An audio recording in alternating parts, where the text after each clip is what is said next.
Hello students. तो class 12th की physics में आज हम सब लोग शुरुआत करने वाले हैं चुंबकत्व तथा द्रव्य नाम के चैप्टर की। और ये क्लास 12th फिजिक्स का चैप्टर नंबर 5 है। और आप सभी बच्चों का हमारे अपने प्यारे से यूट्यूब चैनल में स्वागत है। तो इस समय हम सब लोगों ने जो थ्योरी पार्ट, हमारा थ्योरी और डेरिवेशन पार्ट है न्यूमेरिकल को छोड़ करके, वो चुंबकत्व तथा गतिमान आवेश तक कंप्लीट कर लिया। यानी विद्युत धारा का चुंबकीय प्रभाव तथा गतिमान आवेश, उन सबको हम हर एक टॉपिक वाइज पढ़ चुके हैं, उनके वीडियोस बना चुके हैं हम। अब बात करेंगे उनके न्यूमेरिकल्स की, और वो आगे आने वाले वीडियोस में होंगे ही होंगे बालाजी प्रकाशन से। लेकिन सबसे पहले हम थ्योरी की बात करेंगे। तो शुरुआत आज हमारी होगी पहले वीडियो में, वो भी चैप्टर 5 का चुंबकत्व तथा द्रव्य है। अच्छा, ये चैप्टर आया क्यों, कैसे आया? तो इसमें हम सब लोग ज़्यादातर इसमें रटने वाली चीज़ों को देखते हैं। तो इस वाले सिलेबस में चुंबकत्व यानी क्षण चुंबक वगैरह हम पढ़ेंगे, और क्षण चुंबक का परिनालिका किससे समानता, वो चीज़ें पढ़ेंगे। और साथ ही साथ कुल मिला करके हमको इसमें भी चुंबक के बारे में ही पढ़ना है। अच्छा, द्रव्य क्या है? तो कोई पदार्थ जो होता है वो चुंबक की तरह व्यवहार करते हैं। कुछ हमारे पदार्थ हैं, उनको 3 भागों में बांटा गया है, कुछ अनुचुंबकीय, प्रतिचुंबकीय और लौह चुंबकीय। आखिर ये कोई भी पदार्थ चुंबक की भांति व्यवहार क्यों करते हैं, उनको भी हम सब लोग इसी से जानेंगे, इसी चुंबकत्व में पढ़ेंगे। और फिर उसके बाद हम द्रव्य यानी पदार्थों के चुंबकीय गुणधर्म के बारे में भी पढ़ेंगे। तो शुरुआत हो रही है सबसे पहले इस चैप्टर की क्षण चुंबक से, जिसको हम प्रायः दंड चुंबक के नाम से भी जानते हैं, और इंग्लिश में इसे बार मैग्नेट के नाम से भी जाना जाता है। तो विद्युत धारा के चुंबकीय प्रभावों में हम सब लोगों ने चुंबक, कृत्रिम चुंबक जो हुए थे हमारे, वो कितने प्रकार के स्थायी और अस्थायी में देखा गया था। और स्थायी चुंबक की श्रेणी में हमने बताया था कि क्षण चुंबक या दंड चुंबक आता है, चुंबकीय सुई वगैरह आती है, और साथ ही साथ आया था एक नाल चुंबक। तो शुरुआत हो रही क्षण चुंबक से। तो इस चैप्टर में हम केवल और केवल क्षण चुंबक को ही लेकर के चुंबकीय क्षेत्र निकालेंगे। अभी तक हम लोगों ने चुंबकीय क्षेत्र विद्युत धारा से और गतिमान आवेश से देखा है, चुंबक से नहीं देखा है। तो इसमें चीज़ों, चुंबकीय क्षेत्र को हम चुंबक के थ्रू समझने वाले हैं, और चुंबक में लिया गया है हमारा क्षण चुंबक। तो शुरू करते हैं ज़्यादा टाइम ना लेकर के। तो चुंबक है क्या? जैसे चुंबक को हमको पता है चुंबक क्या होता है। चुंबक किसी अन्य चुंबक को अपनी ओर आकर्षित या प्रतिकर्षित करता है, जबकि लौह पदार्थों को प्रायः अपनी ओर वो आकर्षित करने की प्रवृत्ति रखता है। और उनमें एक चुंबक बताए थे हम लोगों ने, पढ़ा भी था कि जो चुंबक होते हैं वो 2 प्रकार के होते हैं, प्राकृतिक और कृत्रिम। कृत्रिम चुंबक में भी 2 भाग हमने पढ़ा था, एक स्थायी और एक अस्थायी। और स्थायी और अस्थायी दोनों के दोनों हम यहाँ पर पढ़ने वाले हैं। स्थायी में आया था हमारा क्षण चुंबक। तो यह एक पतली, हम आपके पास डाल रहे हैं, यहाँ पर देख सकते हैं आप कि यह एक पतली लंबी क्षण के आकार वाली चुंबक को, ठीक है, तो जो क्षण चुंबक होता है वह लंबी एवं पतली जो है आकार वाला कोई एक चुंबक होता है, इसी को कहा जाता है क्षण चुंबक। आप लोग देख भी सकते हैं वो कैसा होता है, ठीक है। तो चुंबक में कितने सिरे होते हैं? चुंबक में होते हैं प्रायः 2 सिरे। एक होता है चुंबक का उत्तरी ध्रुव और एक होता है चुंबक का दक्षिणी ध्रुव। जब भी हम किसी चुंबक को प्रायः स्वतंत्रता पूर्वक लटकाते हैं तो उसका एक सिरा उत्तर की ओर ठहरता, दूसरा सिरा दक्षिण की ओर ठहरता।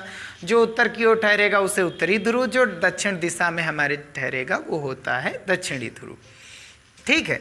और इनकी जो लंबाइयाँ होती, अच्छा, चुंबक में कितने ध्रुव होते हैं? 2 ध्रुव होते हैं, ये याद रखिए। चुंबक में कितने ध्रुव होते हैं? 2 ध्रुव होते हैं। और इसकी लंबाई आगे हम जब चुंबकीय ध्रुव पढ़ेंगे तब उसमें देखेंगे। अब इससे संबंधित कुछ परिभाषाओं के बारे में भी हम देखेंगे। जैसे उसमें आता है चुंबकीय ध्रुव, यानी ये चुंबक के जो N और S ध्रुव हैं इनके बारे में। तो चुंबकीय ध्रुव किन्हें कहते हैं? तो चुंबक का प्रभाव जहाँ सबसे प्रबलतम होता है, अर्थात जहाँ पर चुंबक का चुंबकीय क्षेत्र सबसे अधिकतम होता है, अर्थात चुंबकीय बल रेखाएं जहाँ पास पास होती हैं, वो बिंदु हमारा हमेशा चुंबकीय ध्रुव कहलाता है। तो चुंबक के वे बिंदु, ठीक है, जहाँ पर चुंबकीय क्षेत्र की तीव्रता अधिकतम होती है, चुंबक के ध्रुव कहलाते हैं। और हम लोग जानते हैं कि प्रत्येक चुंबक में दो ध्रुव होते ही होते हैं, जिसका एक उत्तरी होता है सिरा ध्रुव होता है और दूसरा दक्षिणी ध्रुव होता है। ठीक है, आगे देखते हैं चुंबकीय अक्ष क्या होता है। तो चुंबकीय अक्ष किसे कहते हैं? तो चुंबक के जो ध्रुव हैं, इनको जो मिलाने वाली रेखा होती है, ये चुंबक का N है, ये चुंबक का S है, इन दोनों को मिलाने वाली रेखा को ही कहा जाता है चुंबकीय अक्ष। तो चुंबक के ध्रुवों यानी चुंबक के में दो ध्रुव होते हैं, तो चुंबक के दोनों ध्रुवों N व S को मिलाने वाली रेखा चुंबकीय अक्ष कहलाती है। ठीक है, और ध्रुव सामर्थ्य किसे कहते हैं? तो ध्रुव सामर्थ्य किसे कहते हैं, ये चीज़ हम देखेंगे। तो सबसे पहले एक चीज़ ये याद रखिए, कोई भी चुंबक जो होता है, कोई भी चुंबक जो होता है, उसमें दो सिरा होता है, एक N होता है, दूसरा S होता है। कोई ज़रूरी नहीं इधर, चाहे जिधर आप NS कर दीजिए। अगर हम इस चुंबक के समीप कोई एक लौह वस्तु लेकर के आए, लोहे की वस्तु लेकर के आए, इस चुंबक के समीप क्या लेकर के आए? एक लोहे की वस्तु। इसके पास यदि लाएंगे तो हमको पता है ये चुंबक का S जो सिरा है, ये इस लोहे वाली वस्तु को, लौह वस्तु को अपनी ओर खींचेगा। अगर हम कोई अन्य चुंबक इसके समीप लाएंगे तो वो उसे खींच भी सकता है S वाला, और उसे ढकेल भी सकता है। जब विपरीत सिरा आएगा तो खींचेगा, आकर्षण, अलग अलग सिरे होंगे तो प्रतिकर्षण। ये तो हम लोगों ने बेसिक जानते ही हैं। तो ये जो चुंबक है, ये इस लौह वस्तु को अपनी ओर खींच रहा, ठीक है, यानी इस चुंबक की प्रबलता के बारे में हमको जानना है, तो वो बताता है हमेशा ध्रुव सामर्थ्य, कि चुंबक का जो S ध्रुव है, उत्तरी ध्रुव है, दक्षिणी ध्रुव है, वो कितना प्रबल है, कितना ताकतवर है, उसके बारे में प्रायः बताता है ध्रुव सामर्थ्य। ठीक है, तो ये लौह वस्तु को कितनी तेजी के साथ आकर्षित कर रहा है, किसी दूसरे चुंबक को कितनी तेजी के साथ प्रतिकर्षित कर रहा है, ये हमें प्रायः बताता है जो हमारा ध्रुव सामर्थ्य होता है। ठीक है, तो चुंबक के ध्रुवों द्वारा चुंबकीय पदार्थों को, कोई ज़रूरी नहीं वो पदार्थ चुंबकीय गुणधर्म भी रखते हैं, प्रत्येक पदार्थ चुंबकीय गुणधर्म रखते हैं, हर एक पदार्थ चुंबकीय गुणधर्म को रखते हैं। और ऐसा हम पढ़ेंगे भी आगे जब द्रव्य हमारा चैप्टर स्टार्ट होगा। तो चुंबक के ध्रुवों द्वारा चुंबकीय पदार्थों को अपनी ओर आकर्षित करने की क्षमता को ध्रुव सामर्थ्य कहते हैं। तो कोई भी चुंबक किसी लौह वस्तु को कितनी तेजी के साथ या कितनी तेजी के साथ ढकेल रहा, खींच रहा, उसके बारे में, चुंबकीय पदार्थों को कितना आकर्षित कर रहा, कितना प्रतिकर्षित कर रहा, उसके बारे में कौन बताता है? ये चुंबकीय ध्रुव सामर्थ्य होता है।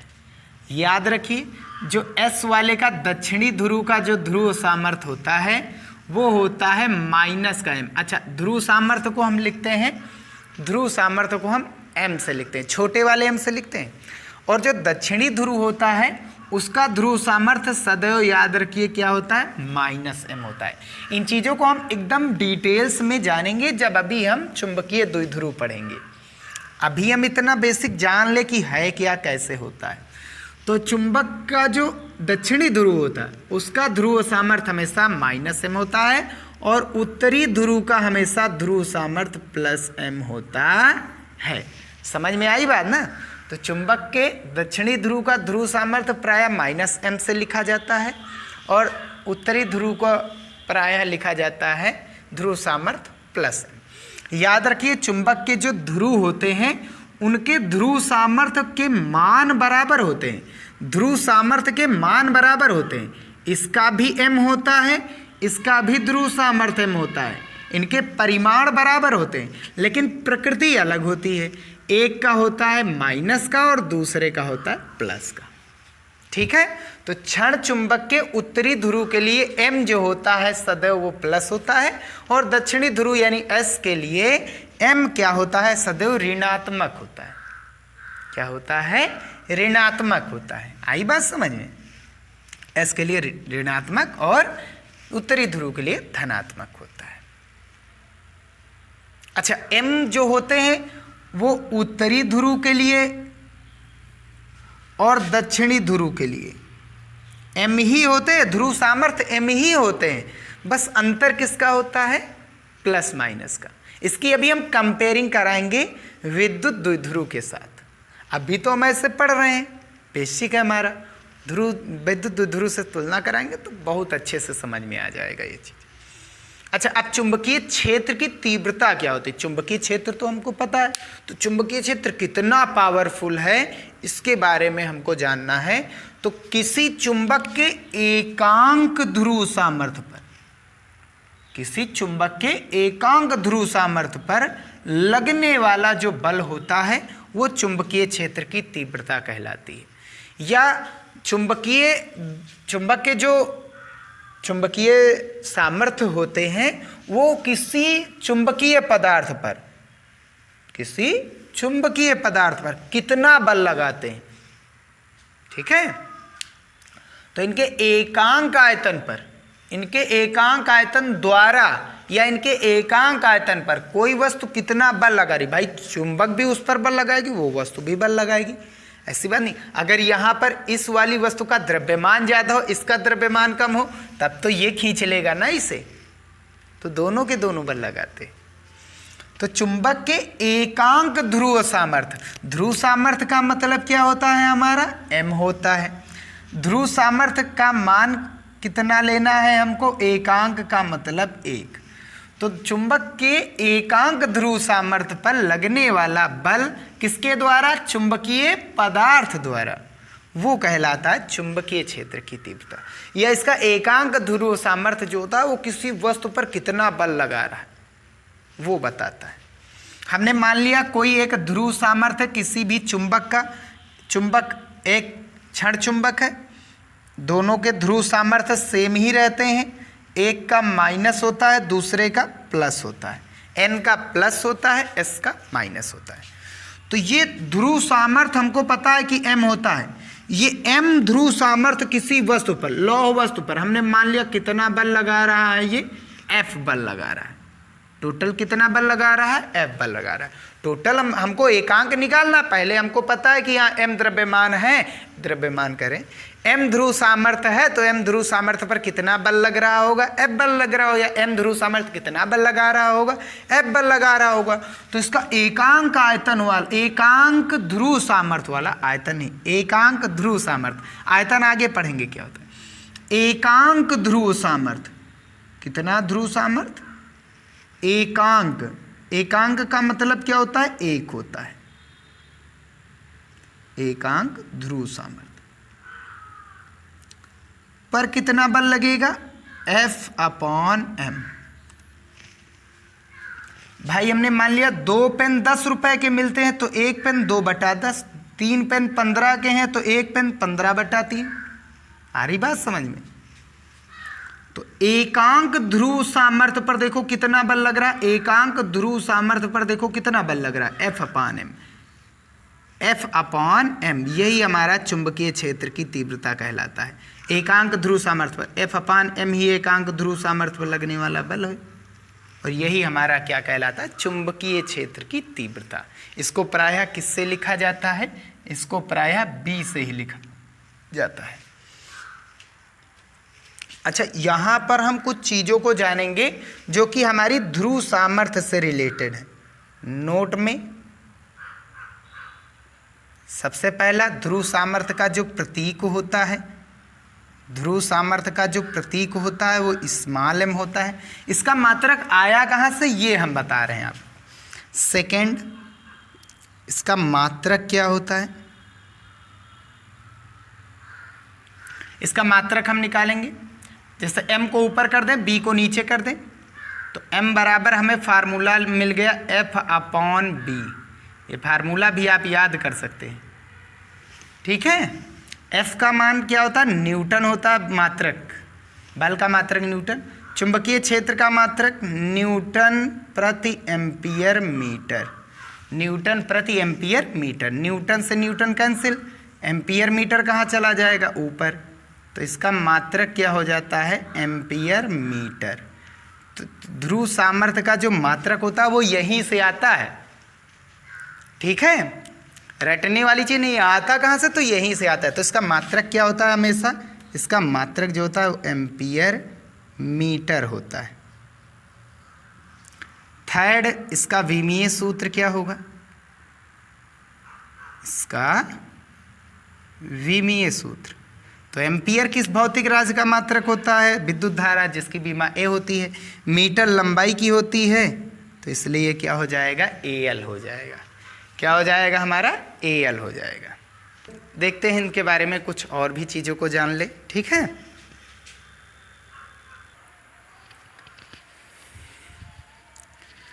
तो चलिए हम आगे के टॉपिक को देखते हैं। और अब शुरुआत हो रहा है वेरी मोस्ट इम्पॉर्टेंट और वेरी कंफ्यूजिंग टॉपिक जो होता है वो है हमारा क्षण चुंबक का चुंबकीय द्विध्रुव। तो किसी भी चुंबक के पास हमको पता कितने ध्रुव होते हैं, 2 ध्रुव होते हैं, एक होता है N और दूसरा होता है S, ठीक है। और उसी को हम परिभाषित करने वाले हैं, ठीक है। जैसा कि हमने पहले वाले चैप्टर में पढ़ा है कि चुंबकीय द्विध्रुव की भांति हमने पहले वाले चैप्टर में क्या पढ़ा कि एक विद्युत द्विध्रुव होता है। क्या होता है, विद्युत द्विध्रुव।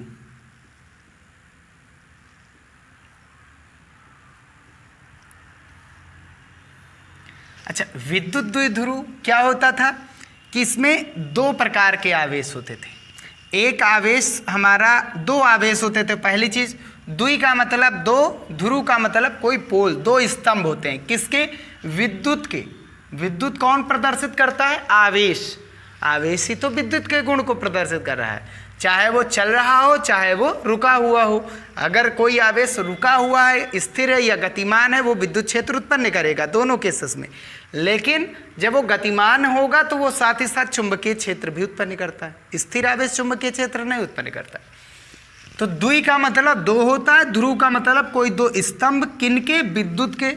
विद्युत के गुण कौन प्रदर्शित करता है, आवेश। तो यानी आवेश के 2 स्तंभ, एक आवेश प्लस का जितना उतना ही दूसरा आवेश माइनस का।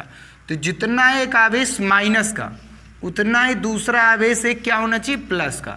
जब ये दोनों बहुत ही पास पास स्थित हो, बहुत ही पास पास स्थित हो, तो हमारा जो ये निकाय बन करके तैयार हुआ था, जो निकाय बना था, यही हमारा क्या कहलाया, विद्युत द्विध्रुव। तो जब 2 आवेश जिनके मान समान किंतु प्रकृति अलग अलग, तो जब एक ऋणावेश व दूसरा धनावेश जिनके मान क्या आपस में समान है, वो बहुत पास दूरी पर हो, तो उसे क्या कहा जाता है, विद्युत द्विध्रुव। अच्छा, चुंबकीय द्विध्रुव हमको निकालना, वो भी किसका, क्षण चुंबक का। 2 प्रकार के पढ़ने हमको, एक धारावाही लूप या धारावाही कुंडली या परिनालिका का चुंबकीय द्विध्रुव क्या होता है, वो अलग बात है। अच्छा, चुंबकीय द्विध्रुव अलग है, चुंबकीय द्विध्रुव आघूर्ण अलग है। वो क्या होता है, जैसे इसका बल विद्युत द्विध्रुव आघूर्ण आया था। विद्युत द्विध्रुव के बाद हमने क्या पढ़ा था, विद्युत द्विध्रुव आघूर्ण। विद्युत द्विध्रुव आघूर्ण क्या होता है, तो विद्युत द्विध्रुव आघूर्ण को हमने किससे लिखा था, P से लिखा था, इलेक्ट्रिक डाइपोल मोमेंट। तो विद्युत द्विध्रुव आघूर्ण क्या होता था कि दोनों आवेशों में से कोई एक आवेश उठाओ, आवेश का परिमाण ही लेना है हमको, तो दोनों आवेशों में से कोई एक आवेश तथा इनके जो बीच की दूरी होती है, और ये दूरी हमने एक समझने के लिए, आसान भाषा में समझने के लिए, डेरिवेशन के लिए क्या मानी थी, 2L। नहीं, बहुत जगह L भी मानी जाती है, D भी मानी जाती है, लेकिन हमने आसान बनाया था। जब अच्छी निरक्षीय आसान बनाने के लिए हमने 2L लिया था, तो यहाँ भी 2L लेंगे। तो दोनों आवेशों में से कोई एक आवेश और इनकी जो बीच की दूरी है यानी 2L के गुणनफल को विद्युत द्विध्रुव आघूर्ण कहते हैं। आ रही बात समझ में। तो दोनों आवेश, विद्युत द्विध्रुव के दोनों आवेशों में से कोई एक आवेश उठाना है और साथ ही साथ उनके बीच की जो दूरी होती है उसको लेना है। तो दोनों आवेशों में से कोई एक आवेश तथा उनके बीच की दूरी के गुणनफल को विद्युत द्विध्रुव आघूर्ण कहते हैं। तो क्षण चुंबक क्या होता है, वैसे तुलना करा करके हम इसी से तुलना करा करके ये भी निकालेंगे। क्षण चुंबक क्या होता है, तो क्षण चुंबक खुद एक चुंबकीय द्विध्रुव है। क्षण चुंबक में खुद दो ध्रुव होते हैं। क्षण चुंबक में कितने ध्रुव होते हैं, दो होते हैं। एक होता है हमारा S और दूसरा क्या होता है, N होता है। तो क्षण चुंबक में भी दो ध्रुव होते हैं, एक होता है N और एक होता है S। तो क्षण चुंबक खुद एक चुंबकीय द्विध्रुव है। क्षण चुंबक में दो ध्रुव पहले से ही होते हैं, एक N होता है और एक S होता है। तो ये खुद एक द्विध्रुव है, क्योंकि एक चुंबक है तो ये चुंबक का द्विध्रुव हो जाएगा। इसमें दो आवेश नहीं थे, एक ही आवेश था, लाना पड़ता था, लेकिन क्षण चुंबक में लाना नहीं हमको, ठीक है। उसमें दो ध्रुव पहले से ही होते हैं, एक N होता है दूसरा S होता है। आ रही बात समझ में। तो कोई भी चुंबक जो होता है उसमें कितने ध्रुव होते हैं, दो ध्रुव होते ही होते हैं। चाहे वो क्षण चुंबक हो, चाहे वो चुंबकीय सुई हो, ऐसी होती है जिसका एक सिरा N दूसरा सिरा S, और चाहे वो नाल चुंबक हो। कौन सा चुंबक, नाल चुंबक, ठीक है। तो ये इनमें दो तो ध्रुव होने एक N होता है दूसरा S, ठीक। जैसे इसमें हमने चुंबकीय द्विध्रुव क्या होता है, तो कोई भी क्षण चुंबक जो होता है वो चुंबकीय द्विध्रुव कहलाता है। किसी भी क्षण चुंबक को हम चुंबकीय द्विध्रुव कहते हैं। सीधा सीधा नाम याद रख लिए, क्षण चुंबक का मतलब ही होता है चुंबकीय द्विध्रुव, यानी चुंबक के दो ध्रुव को ही चुंबकीय द्विध्रुव कहते हैं। और क्षण चुंबक में कितने ध्रुव होते हैं, N और S अपने आप में होते हैं। चुंबकीय सुई में क्या होते हैं, दो ध्रुव होते हैं, और नाल चुंबक में दो ध्रुव होते हैं। तो ये सभी क्या कहलाते हैं, चुंबकीय द्विध्रुव कहलाते हैं। धारावाही लूप, धारावाही कुंडली, धारावाही परिनालिका, ये भी हमारे चुंबकीय द्विध्रुव कहलाते हैं। वो कैसे कहलाते हैं हम ये पढ़े ले, फिर बताएं कैसे कहलाते हैं, ठीक है। तो किसी भी क्षण चुंबक को चुंबकीय द्विध्रुव कहते हैं। जैसे इसमें विद्युत द्विध्रुव में एक आवेश प्लस था, दूसरा आवेश क्या था, माइनस। वैसे ही क्षण चुंबक में जो ध्रुव की प्रबलता होती है वो S वाले की -m होती है और N वाले की +m होती है। यही तो अभी हमने पढ़ा। ध्रुव प्रबलता क्या होती है, तो कोई भी जो ध्रुव होता है चुंबक का, वो किसी चुंबकीय पदार्थ पर कितना बल लगा रहा है, कितना आकर्षित या प्रतिकर्षित कर रहा है, वो कहलाता है उसकी ध्रुव प्रबलता। तो S की क्या होती है, -m, और N की क्या होती है, +m। इसमें किसका ध्रुव, कौन लोग द्विध्रुव का निर्माण कर रहे थे, आवेश। इसमें N और S द्विध्रुव का निर्माण कर रहे थे। इसका मान कितना है, -m। अच्छा, कुछ ऐसे भी लिखा जाता है, इसका मान आवेश Q -m आवेश होता है। इस पर कितना होता है, +Q, यानी कि Q प्लस का M। सेम वही चीज़ है, दोनों ही आवेश, ऐसे तुलना कराएंगे। तो ये याद रखिए, हमने अभी बताया भी था, ठीक है। और अगर क्षण चुंबक है हमारे पास, यानी एक सिरा S दूसरा सिरा N, इसका ध्रुव सामर्थ्य क्या होता है, -m होता है, और इसका ध्रुव सामर्थ्य क्या होता है, +m होता है। और इनके बीच की जो दूरी होती है, प्रायः इनके बीच की जो दूरी होती है, ये हमारी चुंबकीय अक्ष है। ये दूरी क्या थी, 2l ही थी। जैसे इसमें 2l दूरी हुई थी, आवेश दोनों, एक माइनस का था, एक -m, एक प्लस का था, प्लस का m। मान दोनों के सेम है, m और m, मान दोनों को सेम है, q और q, ठीक है। एक प्लस दूसरा माइनस। इनके बीच की दूरी 2l थी, यहाँ पर भी हमने दूरी 2l ली है, ठीक है। अगर हम यहाँ पर चुंबकीय द्विध्रुव आघूर्ण की बात करेंगे, जिससे, अच्छा चुंबक की बात करें, चुंबकीय द्विध्रुव की बात कर रहे हैं, यानी चुंबक में तो दो ध्रुव होते ही होते हैं, तो दो ध्रुव लगाने से कोई मतलब नहीं है, तो हम इसको चुंबकीय आघूर्ण भी कह सकते हैं, ठीक है। तो जैसे इसमें विद्युत द्विध्रुव आघूर्ण था, वैसे इसमें कौन है, चुंबकीय द्विध्रुव आघूर्ण। ये क्या होता है, तो ये इसे m से लिखते हैं। चुंबकीय द्विध्रुव आघूर्ण को किससे लिखा जाता है, m से लिखा जाता है। जैसे इसमें P से लिखा जाता था, वैसे इसमें चुंबकीय द्विध्रुव आघूर्ण या चुंबकीय आघूर्ण को m से लिखा जाता है। इसमें क्या था, दोनों आवेशों में से कोई एक आवेश उठाओ, इसमें दोनों में से दोनों ध्रुव सामर्थ्य में से कोई एक ध्रुव सामर्थ्य उठाओ और इनके बीच की दूरी कितनी है 2l। इसके गुणनफल को चुंबकीय आघूर्ण या चुंबकीय द्विध्रुव आघूर्ण कहते हैं। ये हमारा हुआ। अगर कंपेयरिंग करा करके बताएं तो बहुत आसान है। अच्छा, एक खास बात, ये कौन सी राशि थी? सदिश राशि। इसकी दिशा क्या थी? -q से +q। P की दिशा क्या थी? -q से +q था। ये एक सदिश राशि। वैसे यहां पर जो हमारा चुंबकीय द्विध्रुव आघूर्ण है, जिसको हम कैपिटल M से लिखते हैं, चुंबकीय आघूर्ण कैपिटल M, दोनों के दोनों सेम ही है, कैपिटल M से लिखते हैं, ये भी एक सदिश राशि है। तो इसकी दिशा क्या होगी? ये भी यदि एक सदिश राशि है तो इसकी भी अपनी एक दिशा होगी। और इसकी दिशा क्या होती है? जैसे इसमें +q वाला काम, प्लस वाला काम इसमें कौन कर रहा है? n। और माइनस वाला, इसमें दो थे चिन्ह ना, एक प्लस और एक माइनस। इसमें दिशा क्या थी? माइनस से प्लस की ओर, माइनस से प्लस की ओर। इसमें चुंबक की बात करेंगे तो माइनस वाला काम कौन कर रहा है? S वाला। प्लस वाला काम कौन कर रहा है? N वाला। तो इसमें भी दिशा क्या होने वाली है? S से N, माइनस से प्लस की ओर, माइनस से प्लस की ओर। इसमें माइनस S वाला काम कर रहा था, प्लस वाला काम कौन कर रहा था? N। तो इसमें जो इसका मतलब दिशा होती है वो S से N की ओर होती है। ठीक है, अब इनके बारे में हम लिख लेते। तो हम परिभाषा देख लेते हैं। जैसे चुंबकीय द्विध्रुव यानी कि मैग्नेटिक डाइपोल, इसकी क्या परिभाषा? इसे क्षण चुंबक भी कहते हैं। अर्थात जब चुंबक के उत्तरी व दक्षिणी ध्रुव बहुत छोटी दूरी से अलग हों, चुंबक के उत्तरी व दक्षिणी ध्रुव बहुत छोटी दूरी से अलग हों तो इसे चुंबकीय द्विध्रुव कहते हैं। तो कोई एक चुंबक है, क्षण चुंबक है। अच्छा, एग्जाम्पल इसके क्या होता है? नाल चुंबक होता है हमारा, चुंबकीय सुई होती है, धारावाही लूप होती है, धारावाही परिनालिका होती है, आदि बहुत सारी होती हैं। अच्छा, ये दोनों धारावाही क्यों है? ये हमारा अगला टॉपिक होने वाला है, अभी तो हम यही जानेंगे। तो कैसे धारावाही लूप हुआ एक कोई क्षण चुंबक, वो भी देखेंगे आगे। ये क्षण चुंबक है, ये इसका N है, ये इसका S है।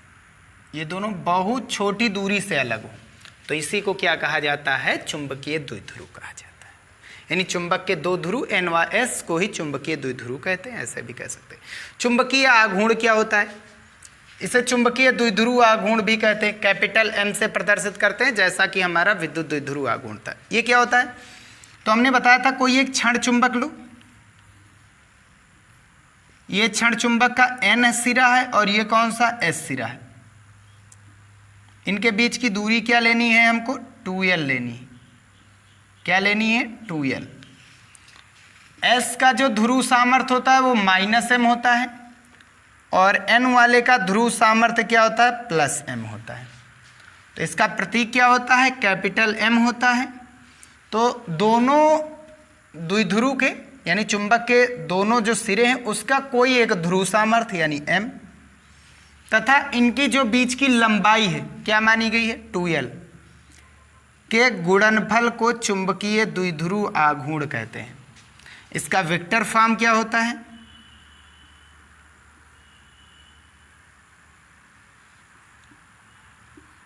M वेक्टर बराबर M गुणा 2l। यहाँ पर इसकी दिशा व्यक्त करने के लिए हम यहाँ पर लगा देते हैं n कैप। n कैप कोई के किसी के भी ऊपर कैप लगाएंगे तो वो क्या बताता है? हमेशा दिशा। यहाँ m कैप भी लगा सकते, कैपिटल वाला, कोई दिक्कत नहीं। तो किसी क्षण चुंबक के ध्रुव जो कि क्या होते हैं? N व S की ध्रुव सामर्थ्य, किसी क्षण चुंबक के ध्रुव N व S की ध्रुव सामर्थ्य यानी +m -m। केवल हमको मान लेना है, चिन्ह का मतलब हमसे नहीं है यहाँ पर। तो किसी चिन्ह क्यों नहीं लेते अभी बताएंगे, प्लस माइनस क्यों नहीं लिया गया अभी हम बताएंगे। तो किसी क्षण चुंबक के ध्रुव की ध्रुव सामर्थ्य यानी m तथा उनके बीच की लंबाई यानी ध्रुव के बीच की लंबाई n और s की लंबाई क्या है? 2l के गुणनफल को चुंबकीय आघूर्ण कहते हैं। तो m और 2l के गुणनफल को कैपिटल M कहते हैं, जिसे हम चुंबकीय आघूर्ण कहते हैं, मैग्नेटिक डाइपोल। ठीक है, जो कि एक सदिश राशि होती। अच्छा, सदिश राशि है तो सदिश राशि क्या होती है? प्लस माइनस जो होती है वो दिशा बताने का काम करती है। तो माइनस से प्लस की ओर ये केवल दिशा बताने का काम करती है। याद रखिए, ये भी क्या होता है? माइनस से प्लस की ओर। तो इसके चिन्ह कहाँ चले गए? एम की दिशा बताने में चले गए।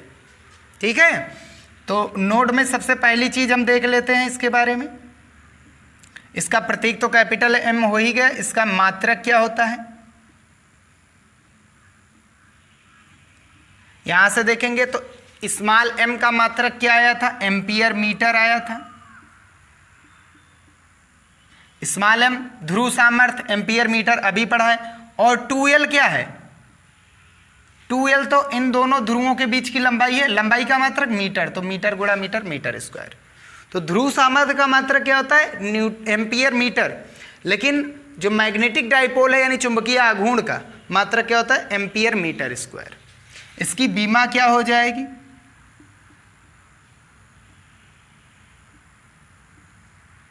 तो एम्पियर किसका मात्रक होता है? धारा। धारा की बीमा ए।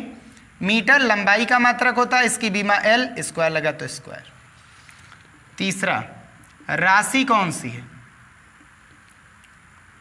तो विद्युत द्विध्रुव आघूर्ण की भांति चुंबकीय द्विध्रुव आघूर्ण या चुंबकीय आघूर्ण भी एक सदिश राशि है। अगर ये सदिश राशि है तो इसकी कुछ दिशा भी होगी। तो इसकी जो दिशा होती है, इसमें दिशा क्या थी? विद्युत द्विध्रुव आघूर्ण में माइनस क्यू से प्लस क्यू। तो इसमें भी माइनस एम से प्लस एम। माइनस एम से प्लस एम का मतलब माइनस एम एस हुआ, प्लस एम हुआ एन। तो एस से एन की ओर ये वेक्टर एम की दिशा क्या होती है? एस से एम, एन की ओर, उत्तरी ध्रुव से दक्षिणी ध्रुव की ओर। ये हुआ हमारा चुंबकीय आघूर्ण। ठीक है, वो भी किसका? किसी एक क्षण चुंबक का। तो दो ध्रुव होते हैं, दो चुंबकीय द्विध्रुव होते हैं। एक होता है हमारा धारावाही लूप के लिए, धारावाही के लिए, विद्युत धारा के लिए क्या होता है, और ये तो हमारे क्षण चुंबक के लिए बात हो गई। ठीक है, और यहीं पर हम इस वीडियो को समाप्त करते हैं। वीडियो पसंद आया तो उसे लाइक जरूर कीजिए।